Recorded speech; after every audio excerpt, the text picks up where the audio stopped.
नमस्कार। आज क्लास 11 का समाजशास्त्र का 9वां चैप्टर, जिसका नाम है पाश्चात्य समाजशास्त्री की एक परिचय, कुछ चर्चा करने वाले हैं, ध्यान से समझिए।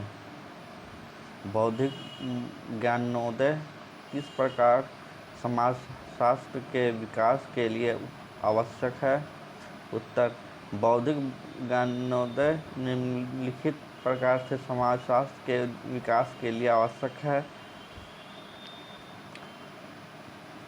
पहला, पश्चिमी यूरोप में 17वीं शताब्दी के उत्तरार्ध और 18वीं शताब्दी में संसार के विषय में सोचने विचारने के मौलिक दृष्टिकोण का उदय हुआ। यह ज्ञानोदय प्रबोधन के नाम से जाना जाता है। आलोचनात्मक ढंग से विवेकपूर्ण से सोचने की प्रवृत्ति ने मनुष्य को सभी प्रकार के ज्ञान का उत्पादन और उपभोक्ता दोनों में बदल दिया। ज्ञान का पात्र की उपाधि मानव को दी गई। उसी व्यक्ति को पूर्ण रूप से मनुष्य मानव माना गया, जो व्यक्ति विवेकपूर्ण ढंग से सोच विचार कर सकते थे।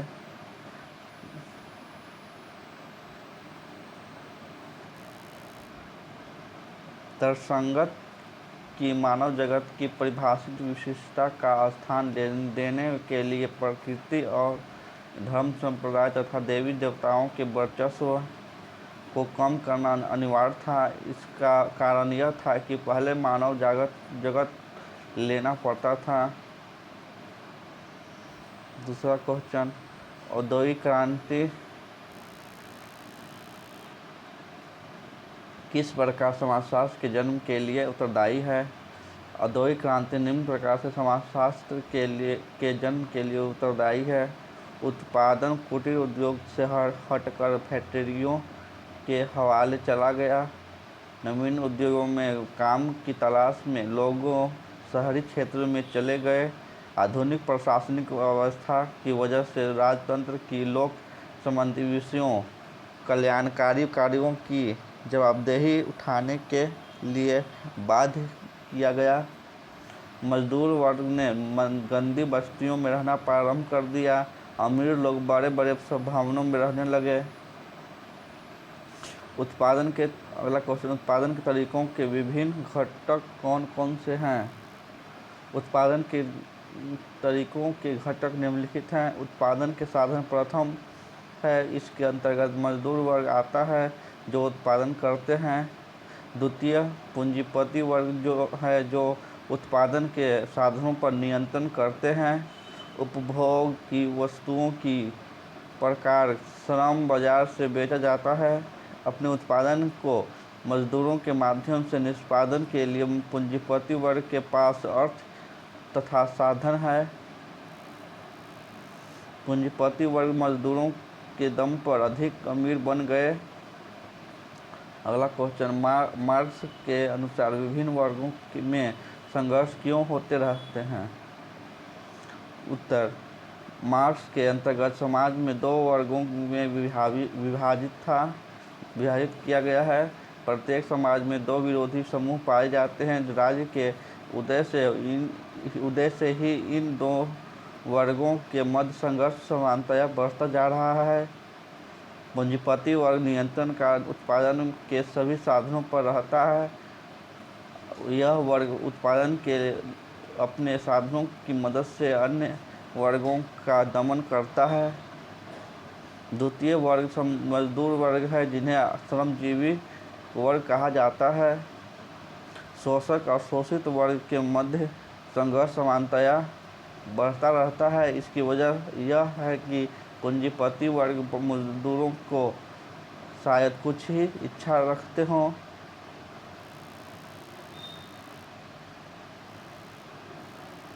मार्क्स के अनुसार आर्थिक समानताएं सामान्यतया वर्ग संघर्ष को जन्म देती है। यद्यपि यह भी राजनीति और सामाजिक स्थितियों पर निर्भर करता है।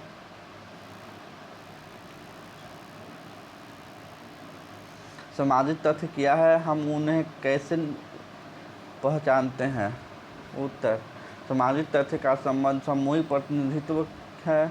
जिनका उद्भव व्यक्तियों के संगठन से होता है। दुखाइम की सबसे आवश्यक उपलब्धि उनका प्रदर्शन है कि समाजशास्त्र एक ऐसा शास्त्र है जो अपूर्व तत्वों जैसे सामाजिक तथ्यों का विज्ञान हो सकता है, लेकिन एक ऐसा विज्ञान जो अवलोकन, अनुभविक, इंद्रियानुभवी, सत्यापनीय साक्ष्यों पर निर्धारित है। दुखाइम ने इस उद्गामी स्तर कहा जो कि जटिल सामूहिकता का जीवन स्तर है, जहाँ सामाजिक घटनाओं का उदय हो सकता है। वे किसी व्यक्ति के लिए विशिष्ट नहीं होते, परंतु समान प्रकृति के होते हैं और व्यक्तियों से स्वतंत्र होते हैं। आत्महत्या के प्रत्येक अध्ययन का विशिष्ट रूप से व्यक्ति तथा उनकी परिस्थितियों से संबंध है। आत्महत्या पर दुखाइम के द्वारा किया गया अध्ययन नवीन अनुभविक आंकड़ों पर आधारित एक सबसे चर्चित उदाहरण है।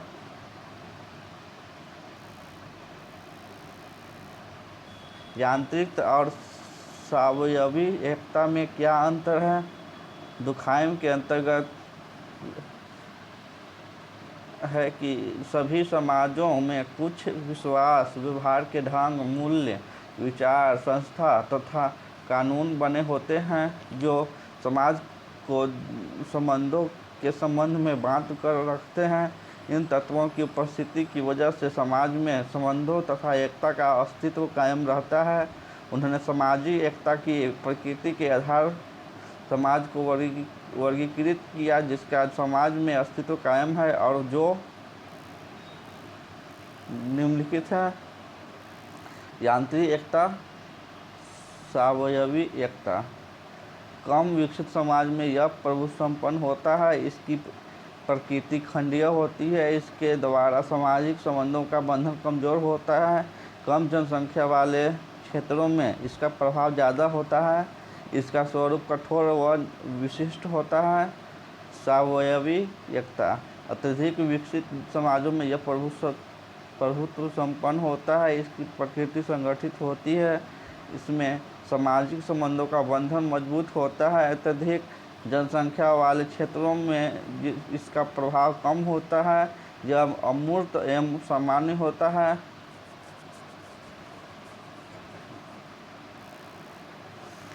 उदाहरण सहित बताएं कि नैतिक संहिताएं सामाजिक एकता को कैसे दर्शाती है। उत्तर: नैतिक संहिता सामाजिक एकता को निम्नलिखित प्रकार से दर्शाती है। आचरण की संहिताओं में सामाजिकता को ढूंढा जा सकता है जो व्यक्तियों पर सामूहिक समझौते के द्वारा थोपा गया था। नैतिक संहिताएं विशिष्ट सामाजिक परिस्थितियों को दर्शाता है। नैतिक संहिताओं से वर्तमान सामाजिक परिस्थितियों का परिणाम निकाला जा सकता है।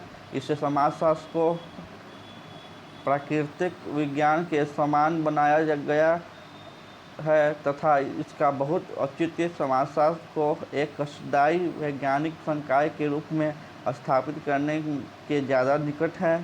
सामाजिक एकता समूह के प्रतिमानों तथा उम्मीदों के अनुरूप व्यवहार करने के लिए व्यक्तियों पर नियंत्रित है। अन्य तथ्यों की तरह नैतिक तथ्य भी सामाजिक घटनाओं में हैं। उनका निर्माण क्रिया के नियमों से हुआ है जो विशेष गुणों के द्वारा पहचाने जाते हैं। उनका अवलोकन, वर्णन, वर्गीकरण संभव है और विशिष्ट कानूनों के द्वारा समझाया भी जा सकता है। एक समाज की उपयुक्त नैतिक संहिता दूसरे समाज के लिए उपयुक्त नहीं होती।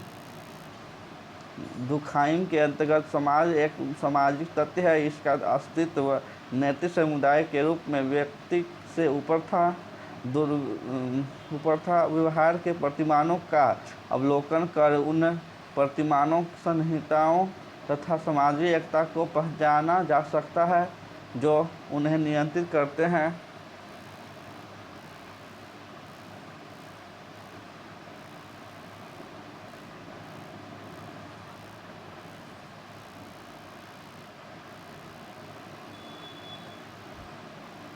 दुर्खाइम के अंतर्गत समाज का एक सामाजिक तथ्य है। इसका अस्तित्व नैतिक समुदाय के रूप में व्यक्ति के ऊपर था। व्यवहार के प्रतिमानों का अवलोकन कर उन प्रतिमानों, संहिताओं तथा सामाजिक एकताओं को पहचाना जा सकता है जो उन्हें नियंत्रित करते हैं। व्यक्तियों के सामाजिक व्यवहार के प्रतिमानों का अध्ययन कर अन्य रूप से अदृश्य वस्तुओं का अस्तित्व, जैसे मूल्य, विचार, प्रतिमान और इसी प्रकार अन्य को अनुभविक रूप से सत्यापित किया जा सकता है। अगला क्वेश्चन, नौकरशाही की बुनियादी विशेषता क्या है? उत्तर, नौकरशाही की बुनियादी विशेषताएं निम्नलिखित हैं। नौकरशाहों के निश्चित कार्यालयीय क्षेत्राधिकार होते हैं। इसका संचालन नियम, कानून और प्रशासनिक विधानों से होता है।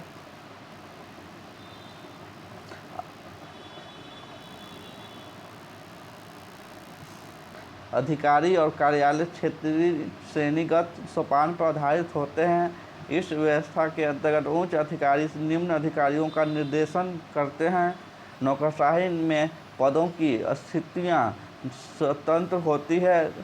कार्यान्वयन के लिए उच्च अधिकारी द्वारा अधीनस्थ वर्गों को आदेश अस्थायी रूप से दिए जाते हैं, परंतु जिम्मेदारियों को परिसीमित कर उसका जिम्मा अधिकारियों को सौंप दिया जाता है। कार्यालय में अपने असीमित कार्यालय समय के विपरीत कर्मचारियों से एक समग्र एकता का अपेक्षा की जाती है। इस प्रकार कार्यालय में एक कर्मचारी होता है। नौकरशाही व्यवस्था का प्रबंधन लिखित दस्तावेजों के आधार पर चलाया जाता है। इन लिखित दस्तावेजों को फाइल भी कहते हैं। इन फाइलों को रिकॉर्ड के रूप में संभाल कर रखा जाता है। अच्छा लगे तो सब्सक्राइब और लाइक कर दीजिएगा। अगला क्वेश्चन, मार्क्स तथा वेबर ने भारत के विषय में क्या लिखा है, पता करने की कोशिश कीजिए। उत्तर, मार्क्स और वेबर ने भारत के विषय में निम्नलिखित बातें लिखी हैं। मार्क्स के अंतर्गत अर्थव्यवस्था लोगों के विचारों एवं विश्वासों का स्रोत है, इसी अर्थव्यवस्था के भाग है। वेबर के अंतर्गत सामाजिक विज्ञान का समग्र औचित्य सामाजिक क्रियाओं की समझ के लिए व्याख्यात्मक पद्धति वृद्धि करना है। मार्क्स का मानना था कि सामाजिक परिवर्तन के लिए वर्ग संघर्ष अत्यधिक महत्वपूर्ण ताकत है। मार्क्स ने आर्थिक संरचना और प्रक्रियाओं पर अत्यधिक बल दिया। उनका विश्वास था कि वे प्रत्येक सामाजिक व्यवस्था के आधार है और मानव का इतिहास इसका साक्षी है। सामाजिक दुनिया मूल्य, भावना, पूर्वाग्रह, विचार और इसी प्रकार अन्य जैसे व्यक्तिनिष्ठ मानव के गुणों पर आधारित है। सामाजिक विज्ञानों का केंद्रीय सरोकार सामाजिक कार्यों से है और कारण यह है कि मानव के कार्यों में व्यक्तिनिष्ठ अर्थ शामिल है।